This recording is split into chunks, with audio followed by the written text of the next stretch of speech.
राधे श्याम। गुरुर्ब्रह्मा गुरुर्विष्णु गुरुर्देवो महेश्वर गुरुर्साक्षात् परब्रह्म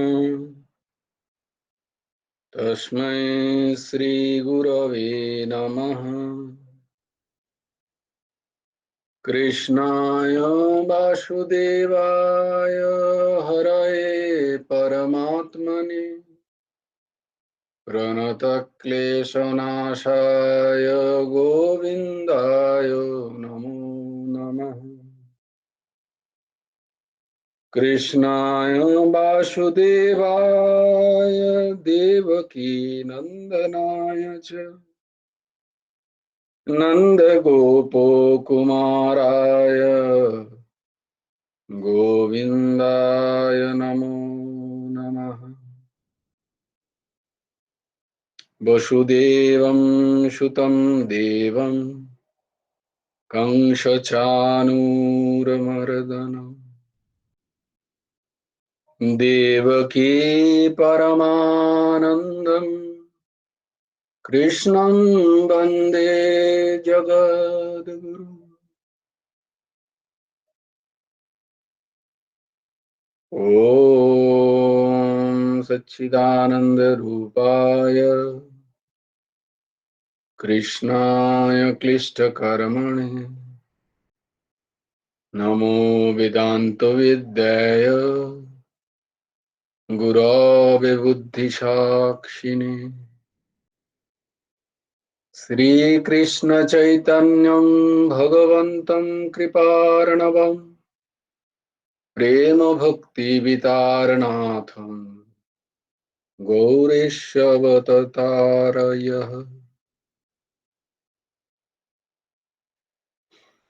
मूकं करोति वाचालं पङ्गुं लङ्घयति गिरिं यत्कृपातमहं वन्दे परमानन्दमाधवम्।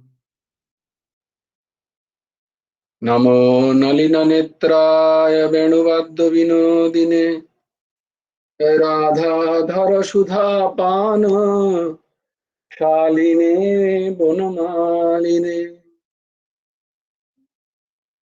वराहपीरं नटवरवपुः कर्णिकारम् बिभ्रद्वासो कनककपिशं वैजयन्तीं च मालाम् रन्ध्रान् वेणोदरसुधया पूरयन् गोपवृन्दे बृन्दारण्यं शपदरमणं प्राविशद्गीतकीर्ति जयति परशरसूनो हृद् जयति परशरसूनो सत्तवती हृदयनन्दन वयसः जस्यस्य कमलगलितं वाङ्मयमृतं जगत् शिवति। नारायणं नमस्कृत्य नरं चैव नरोत्तमं देवीं सरस्वतीं चैव ततो जयोमुदीरये। वाञ्छाकल्पतरुभ्यश्च कृपा सिन्धुभ्यो एव च पतितानां पावनेभ्यो वैष्णवेभ्यो नमो नमः।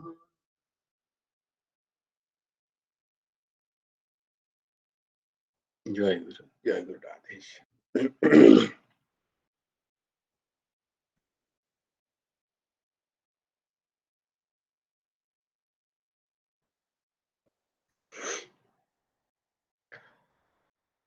আজকে আমাদের ভাগবতের দিন।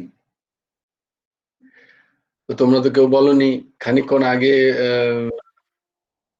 কন্যা কুসুম ফোন করে বলছে ভাগবত করতে হবে। তো শ্রীমদ্ ভগবত গীতার কি হয়, আমার কাছে একটা রেফারেন্স থাকে, তো সেইটা একটু পড়ে নি, তারপরে স্বাভাবিকভাবে ভাব তো থাকেই ভেতরে, তো সেটা ব্যাখ্যা করা যায়। আর ভাগবতী কথায় কি হবে, ঠিক আছে, দেখা যাক। তো সব ভগবানই যোগান আর কি, ঠাকুরই গুরুদেবই সব যোগান। হ্যাঁ, অর্ঘ্য বলো।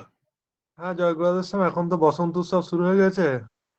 তো হ্যাঁ, ভাগবতের দিনগুলো আমাদের গুরুদেবের যে তিনটে কবিতা আছে না, বসন্ত আবির্ভাব, বসন্ত বন্দনা, ওইগুলো নিয়ে যদি একটু ইয়ে করা যেত। ওইগুলো নিয়ে চিন্তন। তাহলে আমাকে পাঠাতে হবে তোমার কবিতাগুলো। তোমার কাছে আছে? আচ্ছা, হ্যাঁ পাঠিয়ে দেবো, আমার কাছে আছে। কারণ আমার একটা আসলে কিছুদিন পরে ইন্টারভিউ আছে। তার জন্য আমার পড়াশোনা করতে হচ্ছে খুব। তো আমার এই ও, বই ঘাটাঘাটি খুব কম হচ্ছে। ওইটা তো গীত ওই কবিতায়। জন্যই শ্রীমদ ভগবত গীতা বলতে অসুবিধা হয় না। ভগবত গীতা বললাম। আমার তো ওই যে দেখো আজকেই তো ওই জন্য পাঠিয়েছি। পরম পূজ্য রামসুখ দাসজি মহারাজের সাধক সঞ্জীবনী, অপূর্ব গ্রন্থ। তো যে কেউ করতে পারবে ওই ওই গ্রন্থ নিয়ে চর্চা। এবং আমাদের গুরুমুখী গীতা উপদেশ প্রভুর ঠাকুরের লেখা তো আছেই। তো খুব একটা অসুবিধা হয় না বলতে। তাই এবার কিন্তু কোনো কথা বলতে গেলে চিন্তনের প্রয়োজন হয়। আহ, তো তুমি পাঠিও নিশ্চয়ই, অবশ্যই আমরা সেটা চেষ্টা করব। ওই তো জন্যই মনে আজকে হলো, কারণ হ্যাঁ, বলো। জোর দিয়ে পড়াতে বসন্ত হ্যাঁ, হ্যাঁ, উৎসব। হ্যাঁ, তুমি তুমি আমার ৩ টে কবিতায় পাঠিও। আমি পড়ে ওর যে এই দাসের মনে যা ভাব ঠাকুর যোগান, নিশ্চয়ই অবশ্যই সেটা প্রকাশ করার চেষ্টা করব। তো পড়ছিলাম তো হাতের গোড়ায় এলো ঠাকুরের লেখা বচনামৃত শতশত চতুর্থ খণ্ড। তো তাতে কি পড়বো, কি বলা যায়, কি বলা যায়, তাতে তো অনেক প্রসঙ্গ আছে। সেখানে করতে করতে ২-৩টে প্রসঙ্গ পাওয়া গেল। বেশ, এটা নিয়ে চর্চা হোক, ভাগবতী কথা। তো একটা খুব প্রচলিত আম কথা আছে, প্রচলিত গান আছে, ভজন আছে, তোমরা জানো। মঙ্গল ভবন অমঙ্গলহারি দ্রবহু সুদশরথ আজির বিহারী। বলরাম কোথায়? বলরাম আসেনি আজ। তো মঙ্গল ভবন, সেই ভগবানের সমস্ত নিদানই মঙ্গল স্বরূপ। আচ্ছা, তাহলে আবার একটা বলি। আজকেই চর্চা হতে হতে আম, বেরিয়ে এলো যে আহ, যে একজন বলল যে এরম কেন হবে, ভগবান এরম ভাবে আমাদের কেন কর্মফল ভোগ করান। হঠাৎ করে একটা কিছু এলো। এই ২ দিন আগেই একটা ঘটনা শুনলাম, তোমাদের বলি।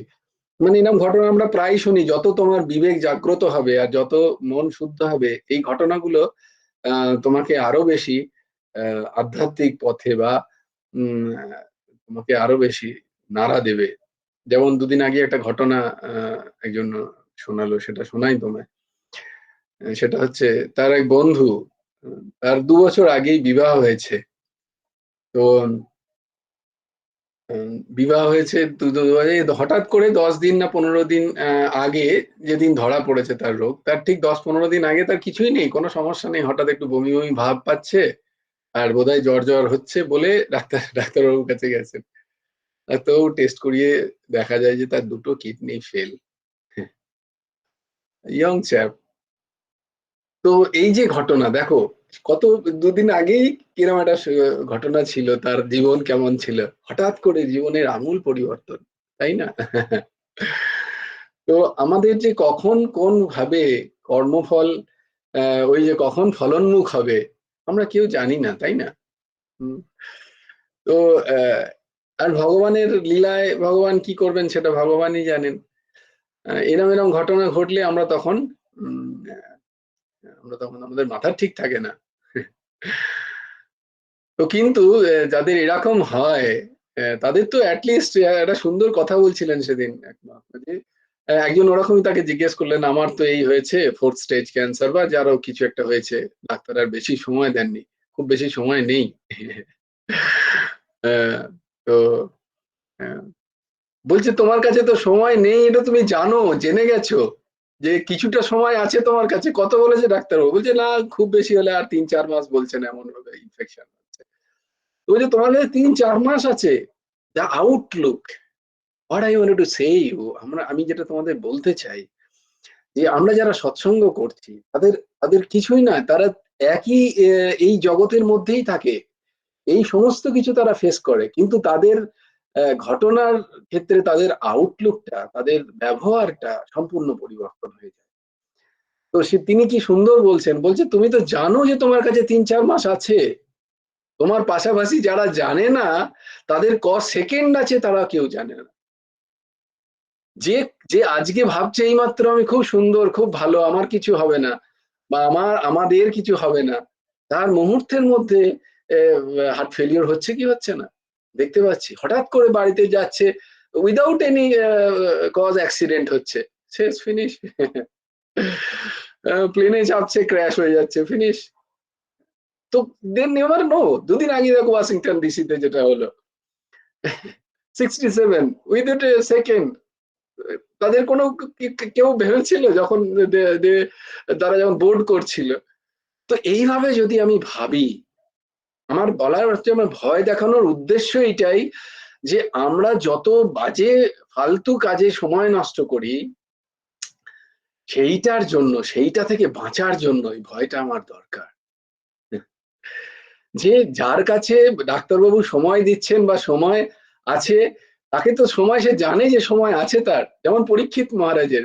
হ্যাঁ, বুঝি তোমার কাছে 7 দিন সময় আছে, স্টিল ইউ হ্যাভ 7 ডেজ। 7 দিন পরে তোমায় তক্ষক এসে মারবে, আমার কাছে 7 দিন সময় আছে। তেমনি আমাদের কাছে কিন্তু জানা নেই যে আমাদের সময় কতটা, কেউ জানে না। যারা এই নিয়ে কাটাচ্ছে, তারা আবার একটা জন্ম নেবে, আবার এই সমস্তর মধ্যে দিয়ে যাবে, এই সংশয়, এই ভোগ, আবার তারা কষ্ট, এই জীবন, এবং পরবর্তীকালে জানবে না সে কোন জনি পাবে।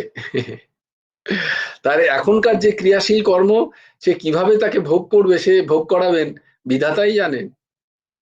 তো যাদের কাছে এই ধরনের ঘটনা আসে, তাদের তাদের থেকে আমাদের ইমিডিয়েট সাবধান হয়ে যাওয়া উচিত, যে আমার সময় কিছু ব্যর্থ জায়গায় কাজে লাগছে না তো, পরনিন্দা, পরচর্চা, যেগুলো কোনো কাজের নয়।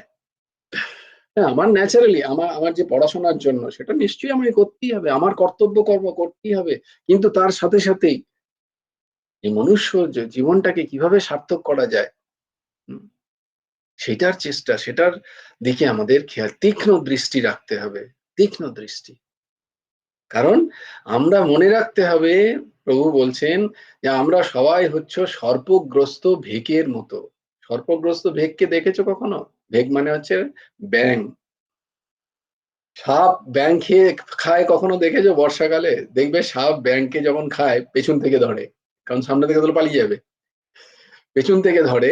তো ব্যাঙের যে মুখটা, সেটা বাইরে থাকে। আর সাপ খুব, গ্রামের সাপ তো খুব বড় বড় হয় না, ছোট সাপ। এবার সে খানিকটা সময় নেয় ব্যাংটাকে গিলতে। তো ব্যাংটা যতক্ষণ গেলে, ব্যাংটা কি, ব্যাঙের জীব অনেক লম্বা, সে ওই সাপের মুখে আছে ধরা, সে বেরোতে পারছে না, কিন্তু সেই জীব দিয়ে সামনে যদি কোনো পোকা যাচ্ছে, তাকে কিন্তু তুলে সে খাওয়ার চেষ্টা করে। আমাদের সেই দশা, কালরূপী সর্প আমাদের গ্রাস করছে এক এক সেকেন্ড, অথচ আমাদের কোনো আমরা কি গ্রস্ত সেই ভ্যাঙের মতো, আমরা কিন্তু সংসারের ভোগ সুখ একাট্টা করতেই ব্যস্ত। এই বিবেক উদ্রেক করার জন্যই সৎসঙ্গ, বস্তুত এই ভয়টা দেখানোর জন্যই সৎসঙ্গ। ভীতি প্রয়োজন আছে, যেমন ধরো তুমি যদি কোনো ড্রাইভিং করতে যাও কখনো, তো তখন fear is good for driving, যে আমার অ্যাক্সিডেন্ট হতে পারে, there might be a chance, probability আছে। এই নয় যে আমি অন্ধ চোখ বন্ধ করে ড্রাইভ করলাম, দিয়ে মেরে দিলাম, সেটা ঠিক নয়। তাই চোখ খুলে ড্রাইভ করতে হয়। একবার কি হয়েছে, তোমরা হয়তো শুনেছো এই কাহিনী। এক ওইরকমই আমার মতো ফ্রাস্ট্রেটেড পাবলিক, ডিপ্রেসড পাবলিক, গিয়ে ভগবানের সামনে, শ্রীকৃষ্ণ, মা রাধারানী সেখানে আছেন, তার ঘরে গিয়ে, সেই মন্দিরে গিয়ে বলছেন, প্রভু তোমার তো খুব আনন্দ, হ্যাঁ, তোমার কোনো টেনশন নেই, মা রাধারানী তোমার সেবা করছেন, তুমি বংশী বাজাচ্ছ, বাঁশি বাজাচ্ছ, 3-4 বেলা খেতে পাচ্ছ ভালো ভালো, সকালের খাবার পাচ্ছ, দুপুরের খাবার পাচ্ছ, হ্যাঁ, বেয়ারু পাচ্ছ, আর সবাইকে আর হাততালি পাচ্ছ, বেশ গান শুনছো, আর ভালোই আছো, দাঁড়িয়ে আছো চুপচাপ, তোমার কোনো টেনশন নেই। আর আমাকে দেখো, তুই সৃষ্টি করেছো আমাকে, আমার অবস্থা দেখো, সকাল থেকে রাত পর্যন্ত খেটে মরে যাচ্ছি, তারপরেও যেটা চাইছি সেটা পাচ্ছি না, সংসারে অশান্তি, বাইরে অশান্তি, ফ্রাস্ট্রেশনে শরীর শেষ, আমার লাইফ শেষ। তুমি বেশ আছো মায়া। তো ভগবান তার ওই মানে তার ওই বিশ্বাস দেখে আর কি, আর কারণ বিশ্বাস অনেক সময় দেখো ভালোবাসার থেকে অনেক সময় নাতে ও বিশ্বাসটা খুব ভালো জেগে ওঠে যে ভগবান তুমি নেই, ভগবান আছো, এইরকম ভাবে ভগবানকে কমপ্লেন করতে ভগবান হঠাৎ করে বলে এ তো অসাধারণ ভক্ত আমার, মানে আমাকে আমি যে আছি এখানে এর বিশ্বাস আছে যে এই বিগ্রহে আমি আছি।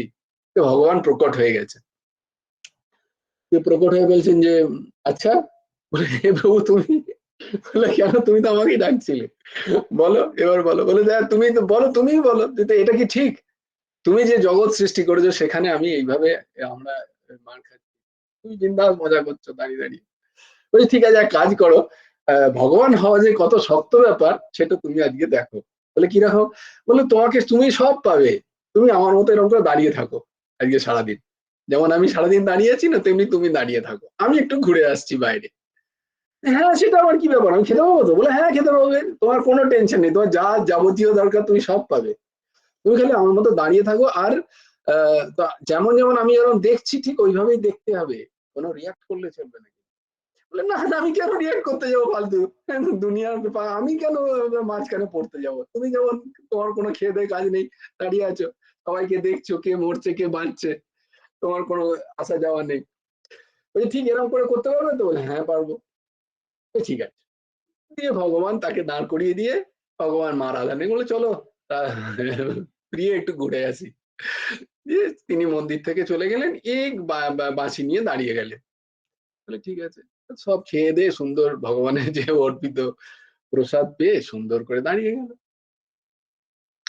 দাঁড়িয়ে গিয়ে এবার তার সামনে বিভিন্ন ভক্ত আসছে, বিভিন্ন কিছু দিচ্ছে, কেউ এটা জানাচ্ছে কেউ ওটা জানাচ্ছে।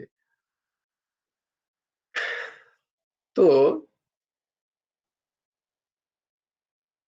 খানিকক্ষণ পরে এক খুব প্রভাবী ব্যবসাদার সেখানে এসছে, খুব সুন্দর বড় বড় চেন লাগানো, হ্যাঁ, তার বিশাল দামি জামা প্যান্ট দেখলেই বোঝা যাচ্ছে খুব বড় লোক আর কি।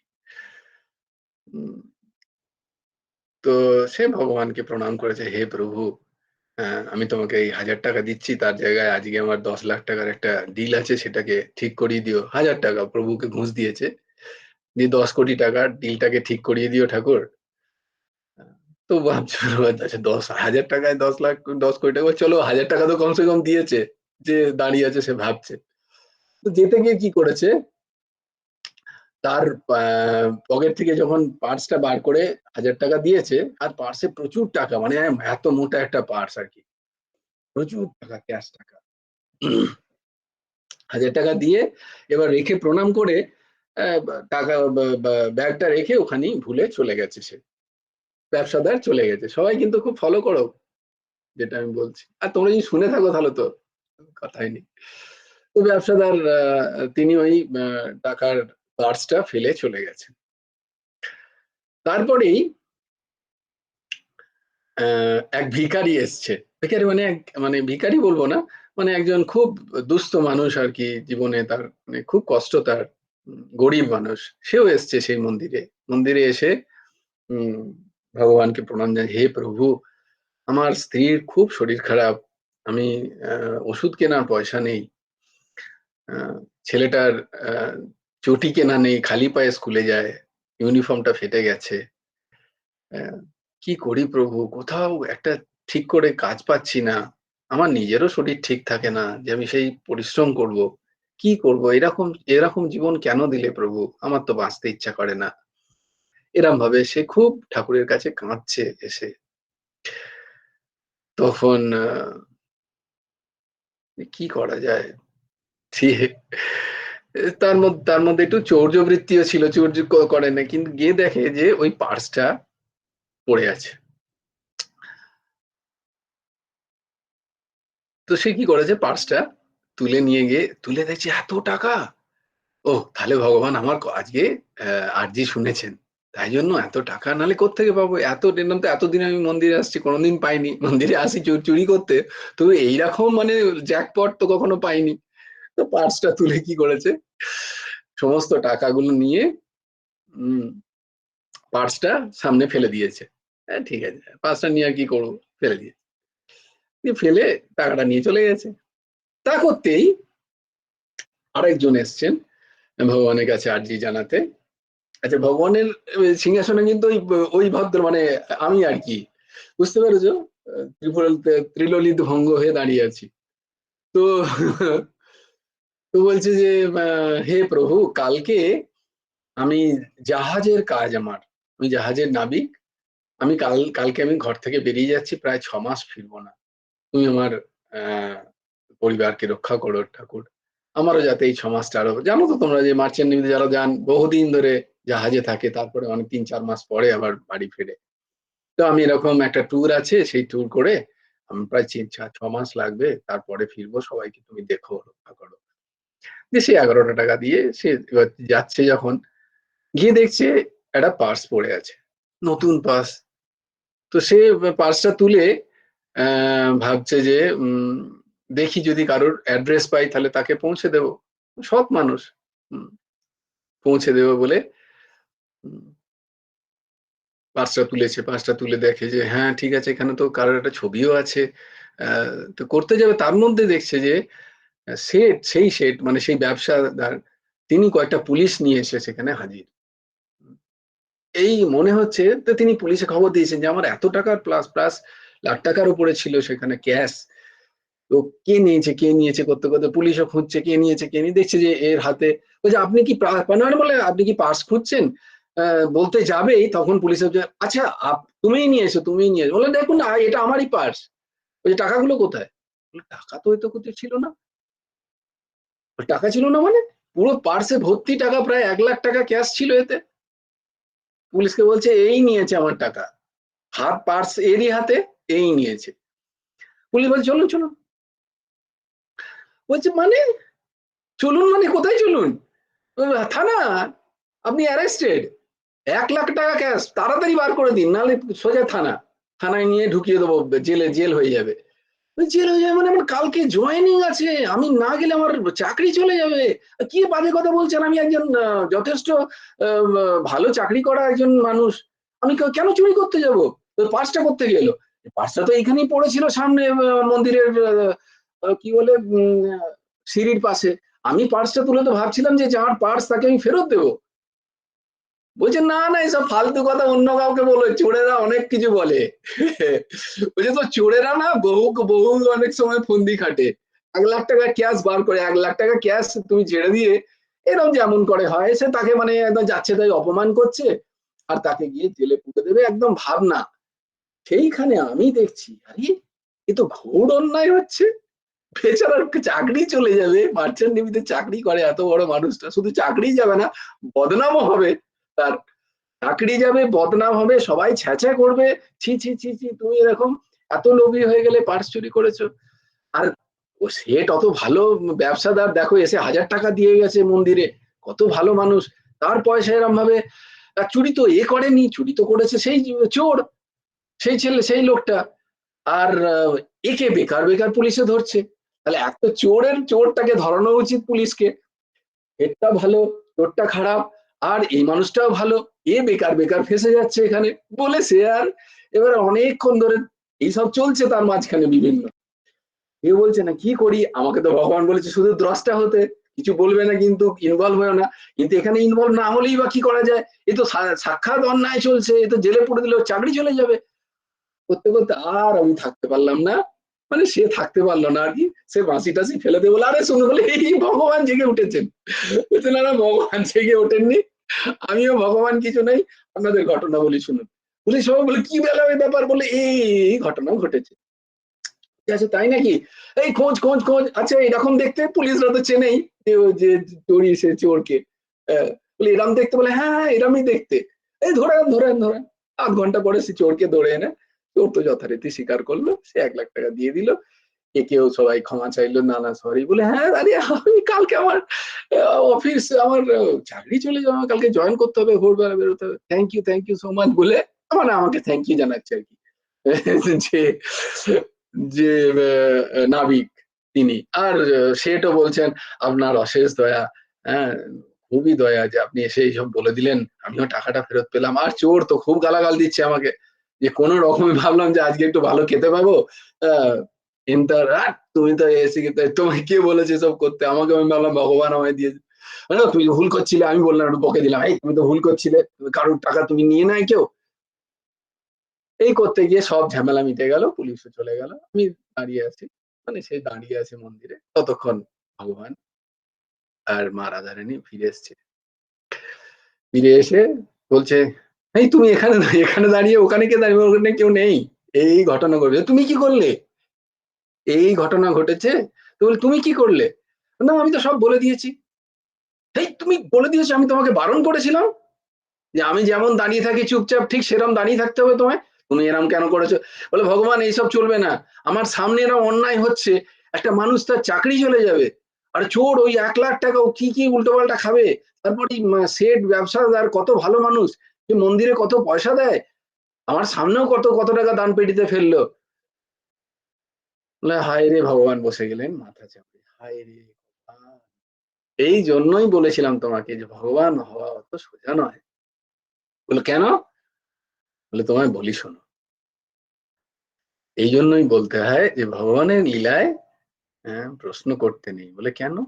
যে কেন, ওই শেঠ, ওই যে ব্যবসাদার, সে ওই টাকা কামিয়ে সে অবশ্যই প্রত্যেকদিন আসে মন্দিরে। তাই জন্যই ওই যে টাকাটা ওর পার্সে ছিল সেটা অসাধু উপায়ে কামানো পয়সা, উপার্জন করা পয়সা।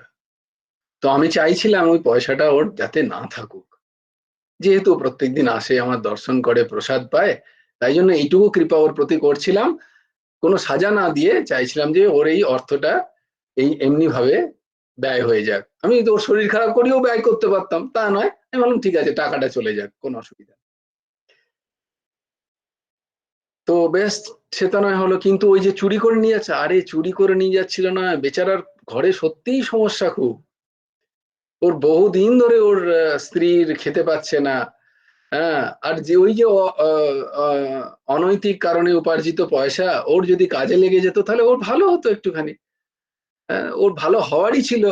ওর স্ত্রী একটু ওষুধ পেত, ওর ছেলে মেয়েকে একটুখানি ও কিছু কিনে দিতে পারতো।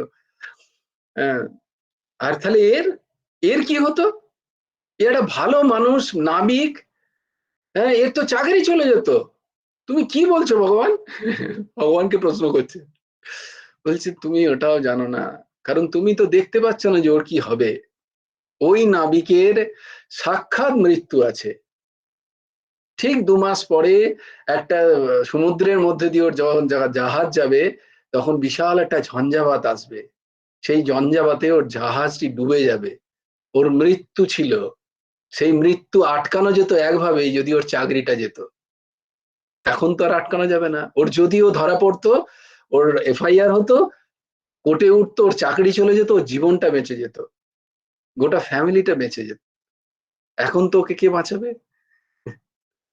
তখনই এইবার মানে আমি আরকি, হায় কপাল! এ আমি কি করলাম?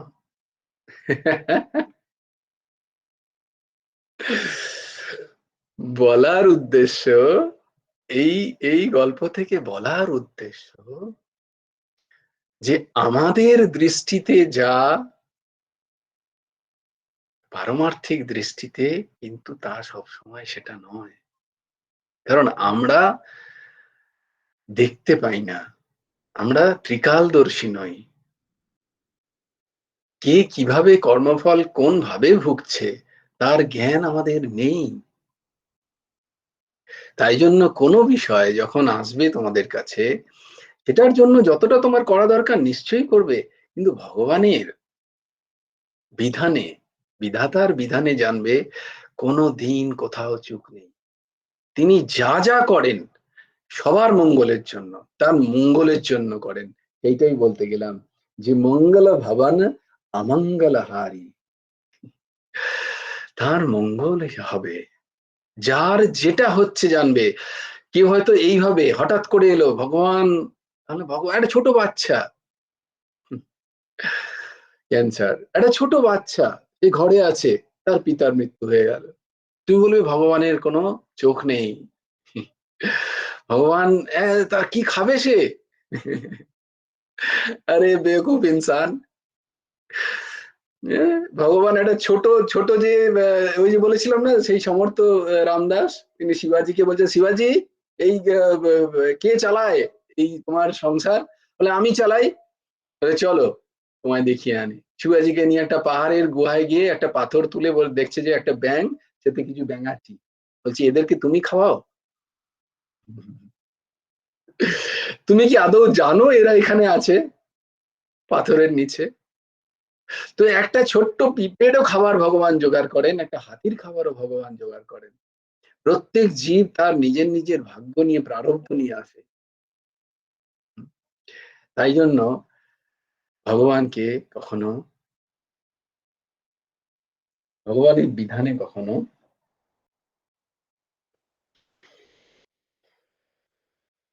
প্রশ্ন চিহ্ন তুলতে নেই।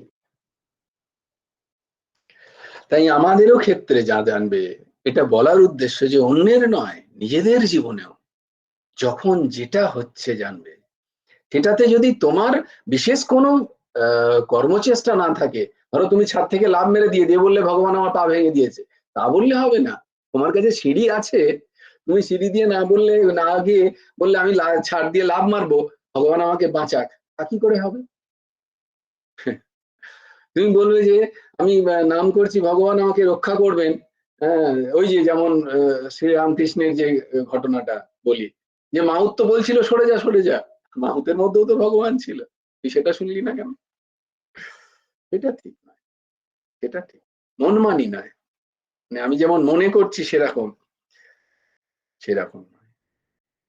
আর ভগবানও একটুখানি হাতে রাখেন, সেটাই ভগবান এখানে বচনামৃত শতসে প্রভু বলছেন একটা কাহানির মাধ্যমে, যে ওইরকমই একদিন নারদ মুনি এক বহু সামগ্রী আছে, খুব বড়লোক একজনের কাছে, তাকে ভগবান তাকে পাঠালেন, বলে দেখো তো সে এত নাম করে, এ কেন নাম করে এত? নারদ মুনি সত্যি সে খুব নাম করে আপনার। বলে কেন? বলে বোধহয় সব তার কাছে আছে বলে তাই করে। হ্যাঁ এটা ঠিক বলেছো, তুমি এক কাজ করো, কাল থেকে ওর সবকিছু সব সরিয়ে নাও, ওর যত পুত্র আছে কন্যা আছে সবাইকে চারিয়ে এদিক ওদিক পাঠিয়ে দাও, ওর সেবার জন্য কেউ যেন না থাকে, ওর বৃত্ত গুলো সব একটুখানি হরণ করে নাও, দেখো তো কিরম নাম করে। নারদ মুনি তাই করলেন, তো দেখছে সে তো তাও নাম করছে, তাও খুব নাম করছে। বললেন সত্যিই সে নাম করছে প্রভু তোমার? বলছি আচ্ছা তার শরীরটা কেমন থাকে? বলে শরীর খুব ভালো, দারুণ শরীর, রোগ ভোগ একদম হয় না, ডাক্তারের কাছে যেতে হয় না। তো বলছে ঠিক আছে তাহলে এবার শরীরে বিভিন্ন রকম রোগ ঢুকিয়ে দাও, blood pressure, blood sugar, chronic রোগ ঢুকিয়ে দাও, যাতে প্রত্যেক দিন একবার করে যেতে হয়। হ্যাঁ? তো বলে এইসব ঢুকিয়ে দেওয়া হলো তার কাছে তাকে, তাতেও তো তার নামে কোনো খামতি নেই।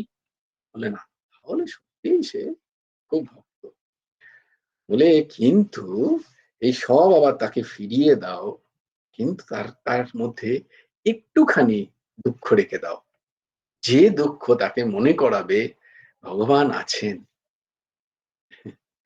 তো প্রভু বলছেন, পরমহংস ঠাকুর শ্রী শ্রী হেমন্ত দেবজিও বলছেন, আমাদেরও সব আছের মধ্যেও কিছু কিছু যে নেইগুলো থাকে, সেই নেইগুলো হচ্ছে ভগবানেরই জন্য, ভগবানের ইচ্ছাতেই ভগবান কিছুটা হাতে রাখতে চান তার ভক্তদের। তো কিছুটা নেই রেখে তার তিনি হাতে রাখতে চান। তাই তাই সময় থাকতে থাকতে সব করে নিতে হবে। আর একটা প্রবন্ধ ঠাকুর লিখছেন, পাকা ধান তোলা অভাবে পাখি খেয়ে নেয়। প্রথমেই দেখো, শুধু এই লাইনটার ব্যাখ্যা করতে গেলেই আমি একটা সারাদিন কাটিয়ে দিতে পারি। আমরা যে এই যে পাকা ধান মানে কি, আমরা যে এই জীবনে যত কিছু অর্জন করছি, সেটা যদি ঠিক ঠিক সময়ে, এবং মন সব থেকে বড় পাকা ধান হচ্ছে এই মনকে যদি আমরা পাকা করে সেই ভগবানের দিকে অর্পণ না করতে পারি, সংস্কৃত করে মনকে যদি অর্পণ না করতে পারি, তাহলে পাখি সদৃশ্য কারা, যারা এই যে কাম ক্রোধ লোভ মোহ মদ মাৎসর রিপু, এই যে বিভিন্ন দিন বিভিন্ন সময় এরা এসে কিন্তু খেয়ে চলে যাবে। অন্তিমকালে যদি কখনো একটা সৎসঙ্গ হয়, তখন মনে হবে এই রে, আমার তো সারা জীবন ভজন করার কথা ছিল সময় পেলেই, কই আমি তো করিনি। আমি তো বিষয় একাট্টা করেছি, আর সেগুলোর কথাই সেগুলো কিভাবে রক্ষণাবেক্ষণ হয় সেই কথাই চিন্তা করেছি। কত কত টাকা পাবো, আর সেগুলো ব্যাংকে কিভাবে এফডি করব, কিভাবে ট্যাক্স বাঁচাবো, সেই কথাগুলোই ভেবেছি। বাজেট আমি পুঙ্খানুপুঙ্খ ফলো করেছি প্রত্যেকটা। যেহেতু বাজেট হয়েছে তাই জন্য আমি বললাম। মানে I have to be more কি বলে রেশনাল অলসো না? যেটা সবাই যাতে বুঝতে পারে। আমি পুঙ্খানুপুঙ্খ ভাবে দেখেছি আমি কিভাবে ট্যাক্সকে ফাঁকি দিতে পারি, দিয়ে আমি আমার ব্যাংক ব্যালেন্সটা আরেকটু বাড়াতে পারি। আমি দেখেছি।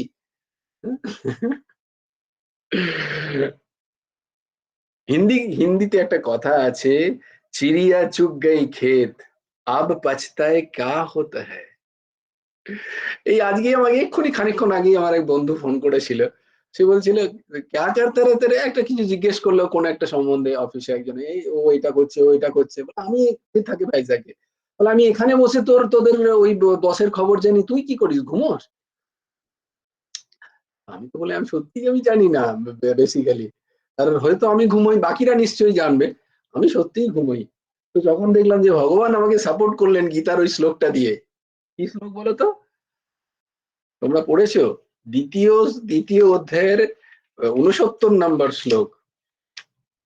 দ্বিতীয় অধ্যায়ের 69 নাম্বার শ্লোকটা কি না, ভগবান বলছেন, ইয়া নিশা সর্বভূতানাম তস্যম জাগর্তি সংযমী, ইয়াস্যাম জাগ্রতি ভূতানি সা নিশা পশ্যতো মুনে। এই কথাগুলো মনে রাখতে হবে, এগুলো আমাদের মনে রাখতে হবে। তো আমি সত্যিই ঘুমোই, আমার ভালো লাগে না। যার ভালো লাগে সে জেগে থাকে, আমার ভালো লাগে না, তাই জন্য আমি ঘুমোই ওখানে। তো তাই জন্য বলছে যে কি জীবনের কি সেটাকে আগে জানো, সময় থাকতে থাকতে সেই কাজগুলোকে করে নাও, সময় তোমার জন্য অপেক্ষা করবে না। যে আমার এটা হয়ে যাক তারপরে করব, অপেক্ষা করবে না সময়, সময় আমাদের চলে যাচ্ছে। তাই সময় থাকতে সবকিছু করে নিতে হয়, ভগবান বলছেন। প্রথমে নার্জিতা বিদ্যা, দ্বিতীয় নার্জিতম ধনম, তৃতীয় নার্জিতম পুণ্যম, চতুর্থে কিম করিষ্যতি। বলে ওরে, এই একজন বলছিল, আমার কে একজন বলছিল যে দিদি বলে যে এখন থেকেই ছেলেটাকে এইসব শেখাচ্ছিস, এখন তো পড়াশোনা করার সময়। বলে কি বলা যায় বলতো? আমরা দাঁড়া, গুরুদেবের যদি কোথাও পাই আমি নিশ্চয়ই বলবো। গুরুদেব বলছেন কি না, হম, যৌবনম আচারে প্রাজ্ঞম, কৌমারম আচারে প্রাজ্ঞম। কি করতে হবে? কৌমার বয়স থেকেই ছাপ ধরাতে হবে, না হলে বড় বয়সে হবে না। হ্যাঁ? কি একটা কথা তোমার কাকিমা বলে, তুমি যদি একটু বলো কথাটা কি, পাকা বাস করে ট্যাঁস ট্যাঁস না কি বলে, বলো যে। হ্যাঁ, হাত তুলেছে, বলো। গুরু রাধেশ্যাম। জয় গুরু রাধেশ্যাম। কাঁচায় না নোয়ালে বাঁশ, পাকায় করে ট্যাস ট্যাস। ঠিক ঠিক। বাহ, সুন্দর একটা কথা। এই কাঁচাই যদি আমি না নোয়াই, কাঁচা বয়সে যদি আমি রং না ধরাই, তাহলে বড় বয়সে কি আমার হবে না? আমার বিভিন্ন রকম শরীরের সমস্যা, আমার এই হাঁটুতে প্রবলেম, ওই হাঁটুতে সমস্যা, আমার যে স্ত্রী পুত্র কন্যা তাদের সমস্যা। এই যে তোমরা এখন রং ধরাচ্ছ, এই রং তোমাদের সারা জীবন কাজে দেবে। হুম। তাই বলছে যে প্রথম বয়সে কৌমারে বিদ্যা উপার্জন করলে না, দ্বিতীয় যৌবনে ধন উপার্জন করলে না, তৃতীয় পৌরা অবস্থায় পূর্ণ উপার্জন করলে না, চতুর্থে বার্ধক্যে আর কি করবে? হয় না, বার্ধক্যে এলে কোনোদিন কারোর ধর্ম হয় না, কোনোদিন কারোর ধর্ম হয় না। তখন কি হয়? হে প্রভু, শরীরটা খুব খারাপ, ঠিক করে দাও, হাঁটুতে খুব যন্ত্রণা। তার মানে প্রভুকে কোথায় কোথায় নিয়ে গিয়ে বসায় তার তোমরা জানবে না। বুঝতে পেরেছো? তো প্রচন্ড যন্ত্রণা পাচ্ছি, কি করে ঠাকুরকে ডাকবো, মন খুব খারাপ, ছেলেটার এটা হচ্ছে না, মেয়েটার বিয়ে হচ্ছে না, তখন সব ব্যবসায়ের দিক। শরীরের ছোট ছোট কারণে, এই নশ্বর শরীরের কারণে ভগবানকে ডাকি। বাতাও কোথায় ভগবানকে ডেকে মোক্ষ চাইবো তাই নয়, যে আমাকে যেন আর না আসিতে হয় ফিরিয়ে, তা নয়। আমি শরীরকে, ভগবানকে এই শরীরের পচা গসা মলমূত্রের ভাণ্ড দেহেতে টেনে আনি ঠাকুরকে। হে প্রভু আমার শরীর ঠিক করো। হরি বল। ये जो बोलने के लिए जो এই যে দাস এই কথাটা বলছে, যতটা সহজ করাটা ঠিক ততটাই শক্ত যখন শরীরের কোনো সমস্যা আছে। সেই করার জন্যই এই সৎসঙ্গ, এই মনটা তৈরি করার জন্যই এই সৎসঙ্গ। বারবার এই যে সৎসঙ্গর কারণ হচ্ছে মনটা তৈরি করা, মনটা এই শরীর থেকে উঠিয়ে নেওয়া, পচা ধসা এই শরীরটা থেকে মনটাকে উঠিয়ে নেওয়া এবং শরীরটাকে কাজে লাগিয়ে নেওয়া যতক্ষণে আছে। এ তো দিনের দিন শেষ হচ্ছে, প্রত্যেক দিন শেষ হচ্ছে।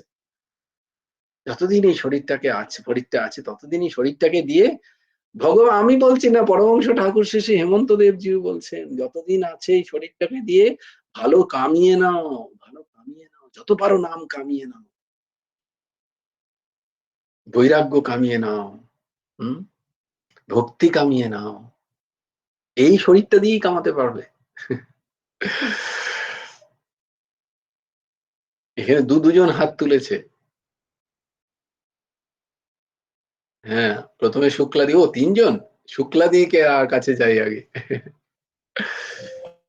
জয় গুরু রাধে শ্যাম। হ্যাঁ, বলছে শরীরের জন্যই ভাবছি যে কুম্ভ যাব, কিন্তু শরীরের ভয়ে ঠিক করতে পারছি না কি যাব না। সব অসুস্থ শরীর, মানে সপরিবারে যাব ভাবছি, তা বুঝতে পারছি না যে কি করব। আমার তো বলার কোনো অধিকার নেই, যদিও অধিকারী নই আমি একেবারেই। আমি নিজেই দাস, নিজেই এইসবের মধ্যে ফেসে আছি।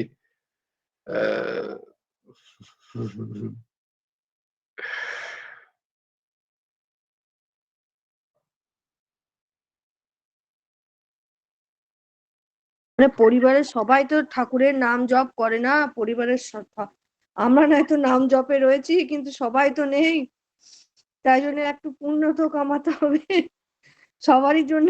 সেই জন্যই ভাবছি যে নিজের জন্য ভাবলে তো হবে না, আমি তো নয়তো নাম করছি, আমার নয়তো আশ্রয় আছে, সবারই তো নাই। তাই ভাবছি যে কি করব। যেমন আমার হাজবেন্ড আছে, সে তো কোনো কিছু করে না।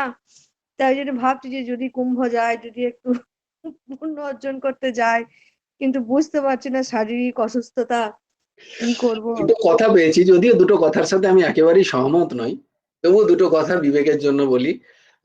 দেখো, অবশ্যই, না না, নিশ্চয়ই মহাকুম্ভ, তার একটা বিশাল মাহাত্ম্য আছে, ওর মধ্যে কোনো সন্দেহ নেই। পাপ স্খলন হয় একদম, এর মধ্যে কোনো বিন্দুমাত্র সন্দেহ নেই। আমি পূর্ণ সমর্থন করি, এবং আমি নিজেই দাস, নিজে স্নান করে এসছে। আমার গুরুদেব, আমার প্রভুও কুম্ভে স্নান করে এসছেন, এবং তিনি সেই সময় কুম্ভের জন্য অনুমতিও দিয়েছিলেন এই দাসকে, যে হ্যাঁ কুম্ভ যাও। অবশ্যই শরীর থাকলে এই সময়, কারণ তখন শরীর অনেক, এই শরীরের প্রায় আজ থেকে ধরো 10-12 বছর আগের কথা বলছি, তখন এই শরীরের দশাও ছিল যৌবন অবস্থা, মানে ওই তখন তখন বলছে এই সময় নিশ্চয়ই কুম্ভ করবে যদি সম্ভব হয়।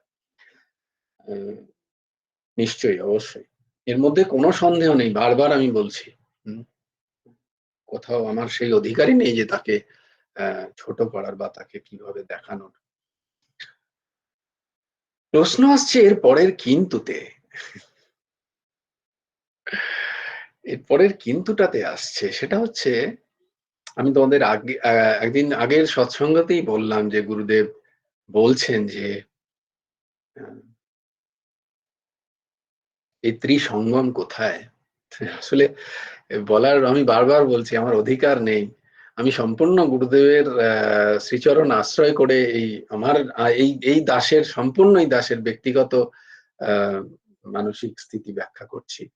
অবশ্যই তুমি অবশ্যই মহারাজকে একবার জিজ্ঞেস করো দিদি, আর তারপরে সিদ্ধান্ত নিও।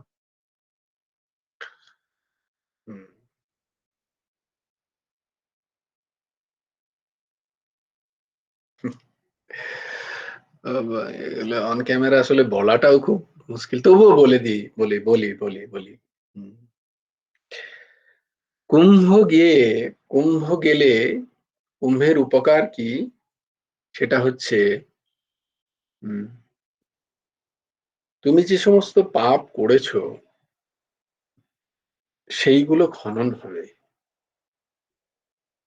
কুম্ভে গিয়ে বা যে কোনো তীর্থস্থানে গিয়ে আমরা যখন স্নান করি সেখানে পাপ স্খলনের জন্য যাই। আর পুণ্য থেকে প্রাপ্তি কি হবে? স্বর্গাদি লোক। সিদ্ধান্ত বলছি, বাকি যাওয়ার সিদ্ধান্ত বা না যাওয়ার সিদ্ধান্ত দিদি সম্পূর্ণ তোমার। যে পুণ্য কামানোর কামাবো কেন আমরা? না আমাদের ভালো হবে। এবং মহাকুম্ভে পুণ্যতে বলা হয় যে পূর্বপূর্বিত পাপ স্খলিত হয়। অবশ্যই মেনে নিলাম।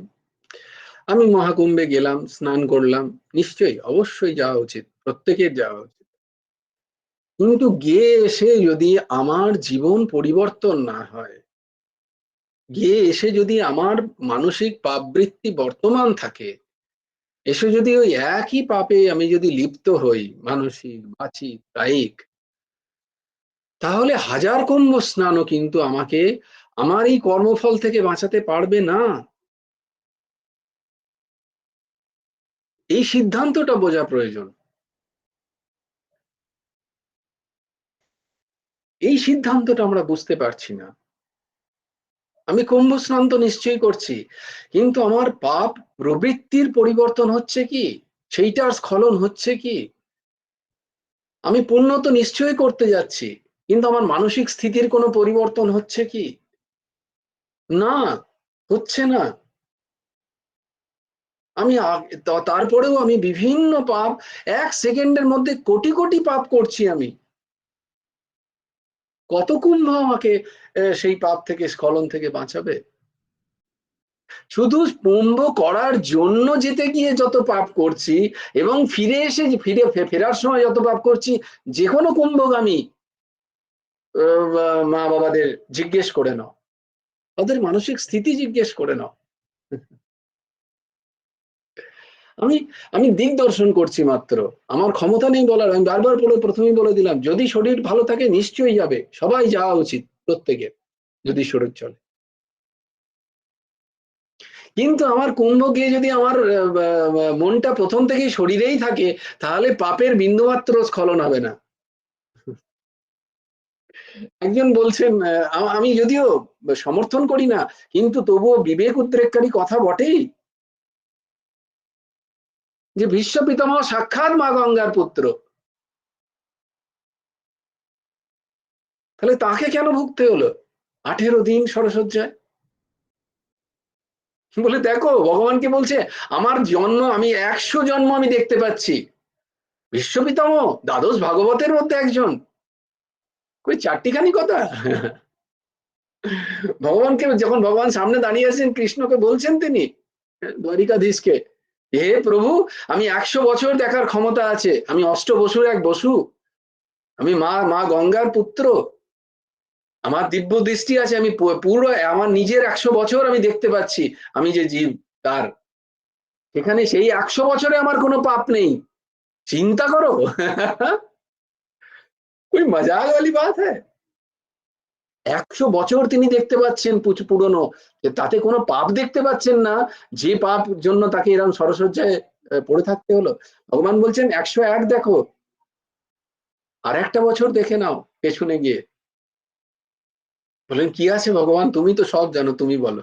বলে একটা বছর তখন তিনি দেখাচ্ছেন, এই দেখুন পিতামহ, কি না 101 বছর আগে আপনি এক রাজা ছিলেন, আপনি যখন শকটে যাচ্ছিলেন তখন একটি সাপ আপনার রাস্তার কাছে, আপনার রথের সামনে চলে এসেছিল, তাকে মেরে আপনি তীর দিয়ে সেই সাপটিকে, তখনও বেঁচে ছিল সেই সাপটা, পূর্ণ তাকে মৃত্যু হয়নি তার, আপনি সাপটাকে তুলে ফেলে দিয়েছিলেন। সেই সাপটা একটা কাঁটা ঝোপের গাছে গিয়ে আটকে গেছিল এবং সেখানে তার মৃত্যু হয়েছিল ওইভাবে 18 দিন পরে। তার ফল ভোগ করতে হচ্ছে আপনাকে। अच्छा ये बोलो तो ये तो कहानी है। बोले ये तो कहानी बोल रहे हो, हमको तो विश्वास नहीं है, আমাদের তো এই বিশ্বাস নেই। তাহলে শুনে রাখো, তিনি আছেন এখানে, আমি বলবো না তার নাম। তার দাদু, নিজের দাদু পিঠে এমন একটা ঘা হয়েছে যে সেই ঘা সারছে না, ডাক্তারে সারাতে পারছে না, এমন ঘা, অদ্ভুত ভাবে ঘা হয়েছে, পরম যন্ত্রণা, পরম কষ্ট পাচ্ছে সে, এবং আর্থিক দিক থেকেও হয়তো সেই পরিমাণ তার সামর্থ্য নেই যে সে বিশাল বিশাল ডাক্তার দেখাবে, কিন্তু সেই ঘা সারছে না। ত্রিকালদর্শী পরম প্রভুর কাছে এসে ঠাকুর, আমাদের ঠাকুরের কাছে এসে তিনি একান্ত সেবক এসে জিজ্ঞেস করছেন, ঠাকুর এই দাদুর এই কষ্ট দেখতে পাচ্ছি না, এত কষ্ট কেন, কিসের জন্য, তুমি একটু কৃপা করো প্রভু, একটু কৃপা করো, এই কষ্ট একটু সারিয়ে দাও ঠাকুর, এই যন্ত্রণা, গদগদে ঘা। ঠাকুর আস্তে আস্তে বলছে, ও কিছু, আমাদের ঠাকুর এরকম ভাবে কথা বলছে, ও কিছু নয় মা, ও কিছু নয়, ও ঠিক আছে, কোনো ব্যাপার। বলে না, কিন্তু কেন এরকম, কেন এইভাবে বলছে, তাহলে শোনো, আমি হয়তো নাম্বার অফ ইয়ার্সটা ভুল বলতে পারি, তিনি জানেন। বলছে এত বছর আগে, সাম 30 ইয়ার্স, মানে 30 জন্ম আগে, বলছে তোমার দাদু এক হরিণকে মেরেছিল। সেই দাদুও ঠাকুরের আশ্রিত। 30 জন্ম আগে, জানি না 30 জন্ম 3 জন্ম, সেটা তিনি জানেন, আমি নাম্বারটা বলতে পারছি না, কিন্তু দেখো এত জন্মের আগে তিনি এক হরিণকে মেরেছিলেন ওইভাবে দগ্ধ করে, তার ফল ভোগ করতে হচ্ছে এখন। সাক্ষাৎ সদ্গুরু পাওয়া চারটিখানি কথা নয়। সদ্গুরু পেলে বলে 3 জন্মের মধ্যে উদ্ধার হবে সে, এটা সিদ্ধান্ত। যে জীব সদ্গুরু লাভ করেছে সেই জীবের 3 জন্মের মধ্যে উদ্ধার হবেই হবে সে, সদ্গুরুর কৃপায়, সমর্থ সদ্গুরুর কৃপায় হবেই হবে, এটা সিদ্ধান্ত। তো সে তো উদ্ধার হবে, কত পুণ্য কর্ম করেছে তবে সে সদ্গুরু লাভ হয়েছে, তবুও তাকে ভুগতে হচ্ছে, সদ্গুরু ভোগান। তো আমার কথা হচ্ছে, আরেকজন কি বললেন, যে তুমি পাপ করে গঙ্গা স্নান করতে যাচ্ছ, কাকে ঠকাচ্ছ, নিজেকে, মা গঙ্গাকে, না না সমাজকে, কাকে ঠকাচ্ছ, ভুল কাজ করবে তুমি, পাপ কাজ করবে তুমি, আর ধোকে লেগে যায় গঙ্গা। কিসকো ঠগ রহে হো। অবশ্যই পরম পাবনী মা গঙ্গার ক্ষমতা আছে। বলে মা গঙ্গার ক্ষমতা এরকম যে মা গঙ্গার তটে বাস করার 12, বলেছি না তোমাদের একদিন, বলেওছি বোধহয়, 1 যোজন 12 কিলোমিটার, এইদিকে 12 কিলোমিটার, ওদিকে 12 কিলোমিটার যারা বাস করে তারা উদ্ধার প্রাপ্ত হয়ে যায়, তাহলে কর্মসিদ্ধান্ত তো ভুল হয়ে যাবে, কর্মসিদ্ধান্ত তো ব্যর্থ হয়ে যাবে, বেদ বেদান্ত সব ব্যর্থ হয়ে যাবে।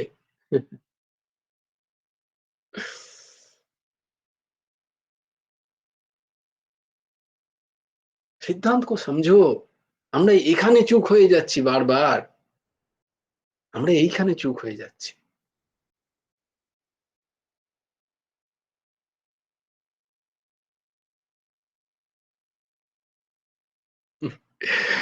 আমাদের প্রভু আবার বলেন না, যারা যারা ধরো 12 বছর তুমি যদি নৈষ্ঠিক ব্রহ্মচর্য পালন করো, সিদ্ধান্ত হচ্ছে 12 বছর, অনলি 12 ইয়ার্স নৈষ্ঠিক ব্রহ্মচারী যদি হতে পারো তুমি, তোমাদের আগেও বলেছি, সিদ্ধান্ত হচ্ছে যে তুমি যা বলবে তা সত্য হবে। নৈষ্ঠিক ব্রহ্মচারী হওয়া তো চারটিখানি কথা নয়, ব্রহ্মচর্যের কথা, মানে ব্রহ্মচর্যের 8টা ভাগ আছে, সেই 8টা ভাগকে যদি তুমি না ঠিক ঠিক করে পালন করো, তবে হচ্ছে সেটা নৈষ্ঠিক ব্রহ্মচর্য বলা হয়। খুব কঠিন, ভীষণ কঠিন। কেউ যদি ঠিক ঠিক করে 12 বছর নৈষ্ঠিক ব্রহ্মচর্য পালন করে, তাহলে আহ তাহলে সে সত্যি বলে নয়, সে যা বলে সেটা সত্যি হয়। বুঝতে পারছো তার ক্ষমতা কোথায় যায়?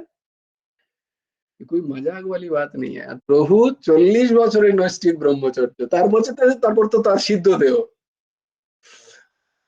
হুম।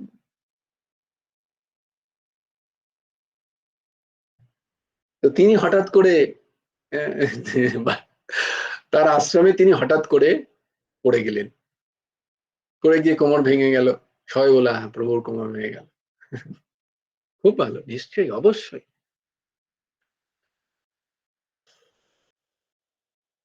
কিন্তু ভেতরের ব্যাপারটা বোঝো। তারপর থেকে তিনি কি করলেন, বিভিন্ন আশ্রমে অনুষ্ঠান চালু করলেন। আগে তো এত আশ্রমে অনুষ্ঠান হতো না।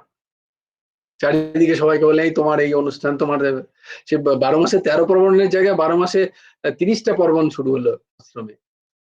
দিয়ে বললেন যে এই আশেপাশের মানুষরা যেন না আসে, তারা তো প্রত্যেক দিন আসছে। তোমরা যারা, শুক্লাজি তুমি শুনে নাও কথাটা, তোমরা যারা এই অনুষ্ঠানের দায়িত্ব পেয়েছো, তোমরা তোমাদের আত্মীয়দের, যত তোমাদের পরিচিত আছে সবাইকে নিয়ে এসো আশ্রমে। কি বললেন? না না না, কেউ আমার হতে হবে না, আমার আশ্রিত হতে হবে না, যত জানাশোনা আছে তোমার তাদেরকে এই আশ্রমে নিয়ে এসো। গায়ে কাঁটা দিচ্ছে। ভাব প্রকাশ করছি মাত্র, দিদি বললো বলে, তাই জন্য।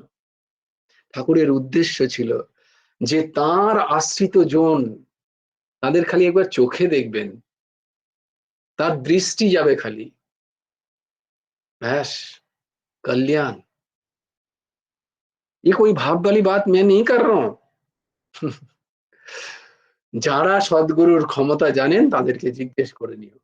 যিনি সদ্গুরু হবেন তার চোখ একটা জীবেতেও গেলে, সামান্য কীট পতঙ্গতেও গেলে তার উদ্ধার নিশ্চিত। তাই সদ্গুরু পাওয়া যায়।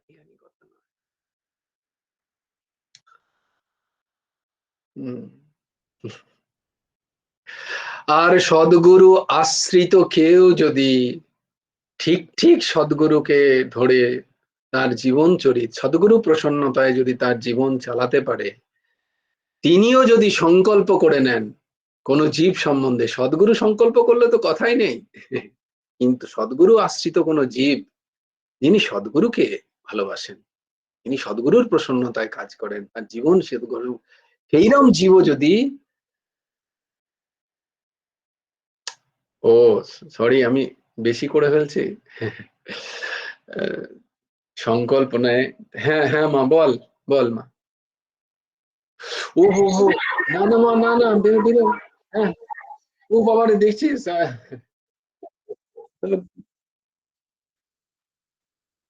কটায় ট্রেন?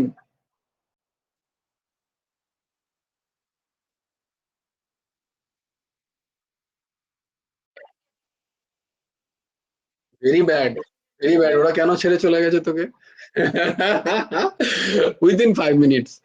তো এরকমও যদি আমরা আশ্রয় নিতে পারি সদ্গুরুর, এখনো সদ্গুরু কোনো দেহ নন, হম, তিনি এক তত্ত্ব, সেই তত্ত্বে যদি আশ্রিত আশ্রয় নিয়ে যদি আমরা আমাদের জীবন চালাই, তাহলে আমাদেরও কল্যাণ নিশ্চিত দিদি। তবে অবশ্যই তুমি যেটা বলছো সেটাও অবশ্যই যাবে সবাই। ঊর্জশী মাহাত তুলেছিল, আর বাকি তুমি ঘরেই আছো, তোমাকে পরে অ্যান্সার দিয়ে দিচ্ছি, কারণ আমার ট্রেন আছে, ট্রেন ধরতে হবে। তো আমাদের যেটা মূল কাজ সেটা হচ্ছে এই শরীর থাকতে থাকতে আমরা যেন আমাদের এই শরীরের যে আসল কাজ, ভগবত প্রীতি, সেই কাজটি যেন আমরা করে নিতে পারি। সৎসঙ্গ, ভগবান নাম, বা যত পারো তত অর্জন করো।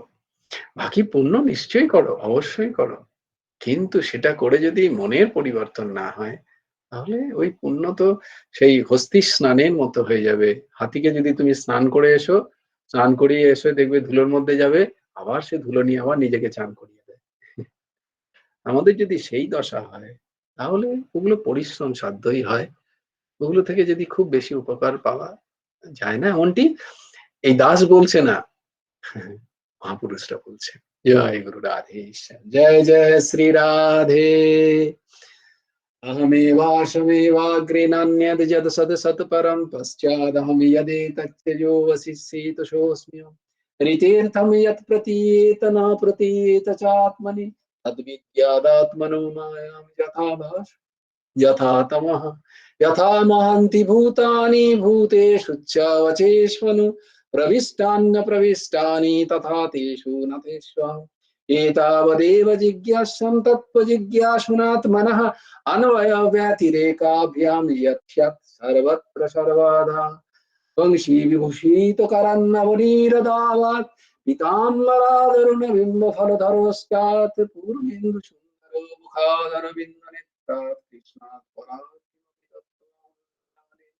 ध्येयं सदा परिभवग्नमवेष्टदोहं तीर्थास्पदं शिवविरिञ्चिनूतं शरण्यं नित्यर्थाहं प्रणतपालभवाब्धिपोतं वन्दे महापुरुषते चरणारविन्दम् प्रयाक्ताशुदुत्तजोषुरेप्सितराज्यलक्ष्मीं धर्मिष्ठार्यवचसा जदगादरन्न मायामृगं दयितयप्सितमन्वधावत् वन्दे महापुरुषते चरणारविन्दम् नमो ब्रह्मन्न देवाय गो ब्रह्मन्न हिताय च जगद्गीताय कृष्णाय गोविन्दाय नमो नमः राधे श्याम श्याम श्याम राधे राधे राधे कृष्ण राधे राधे भज गुरु हेमंत देव राधे श्याम जप हरे कृष्ण हरे राम जय जय श्री राधे जय जय श्री राधे जय जय श्री राधे हरि बोलो हरि हरि बोलो जय गुरुदेव जय गुरुदेव जय गुरुदेव जय जय परमहंस ठाकुर श्री श्री हेमंत देव जी जय जय गुरु राधे श्याम श्री गुरार्पणमस्तु श्री हेमंत देवार्पणमस्तु জয় গুরু রাধে শ্যাম খুব ভালো করে যাবে খুব সাবধানে যাবে বেরোতে বেরোতে এই যে শ্লোকগুলো মুখস্থ করে যাবে মনে করতে করতে যাবে আর রাধে শ্যাম সব ট্রেন এসে দাঁড়িয়ে থাকবে তোমার জন্য ছেড়ে যাবে না কোথায় যাবে উদ্দেশ্য কোথায় যাবে? উর্জশী বাড়ি যাবে আচ্ছা, হ্যাঁ জয় গুরু রাধে শ্যাম। ভালো হোক, যাত্রা মঙ্গলময় হোক। হ্যাঁ জয় গুরু জয় গুরু। সাবধানে যাবে হ্যাঁ